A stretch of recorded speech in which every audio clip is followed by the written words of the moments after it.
अब अमेरिका में immigration detention का सिस्टम और भी ज्यादा सख्त हो गया है। इस पॉलिसी के तहत अगर कोई प्रवासी आइस की हिरासत में आ गया तो उसे अब इमिग्रेशन कोर्ट में जमानत की हियरिंग का भी मौका नहीं मिलेगा। मतलब ये कि अगर आप डिटेन हो गए तो जज से बेल की अपील भी नहीं कर सकते जब तक कि होमलैंड सिक्योरिटी खुद से कोई स्पेशल एक्सेप्शन न बनाए।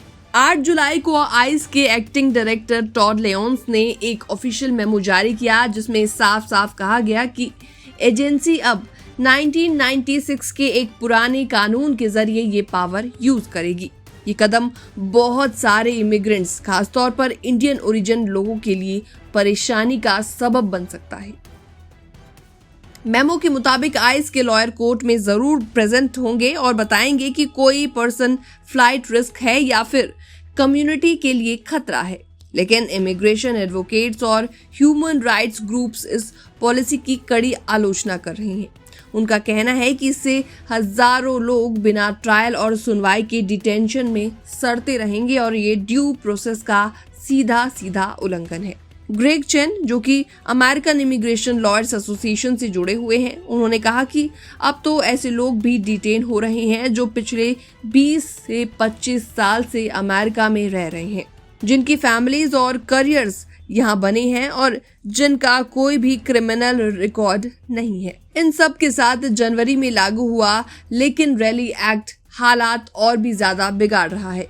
अब कोई अगर अनडॉक्यूमेंटेड इमिग्रेंट सिर्फ पेटी थेफ्ट यानी कि छोटी चोरी जैसे केस में भी पकड़ा जाए तो उसे मैंडेटरी डिटेंशन सेंटर में रखा जाएगा, भले ही उसे दोषी माना गया हो या फिर ना।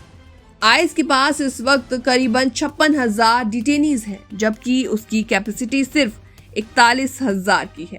इसके बावजूद यूएस गवर्नमेंट ने आइस को अगले 5 साल के लिए $45 बिलियन यानी कि लगभग 3.75 लाख करोड़ रुपए का बजट दे दिया है, जिससे वह रोज करीबन 1 लाख लोगों को डिटेन कर सकेगा।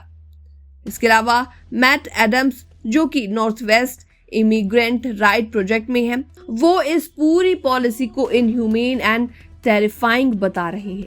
उनका कहना है कि ये एक ऐसा सिस्टम बनता जा रहा है जो लोगों को बिना कारण जेल में डालता है, उनके परिवार को तोड़ता है और उन्हें सालों तक लॉकअप में रखता है।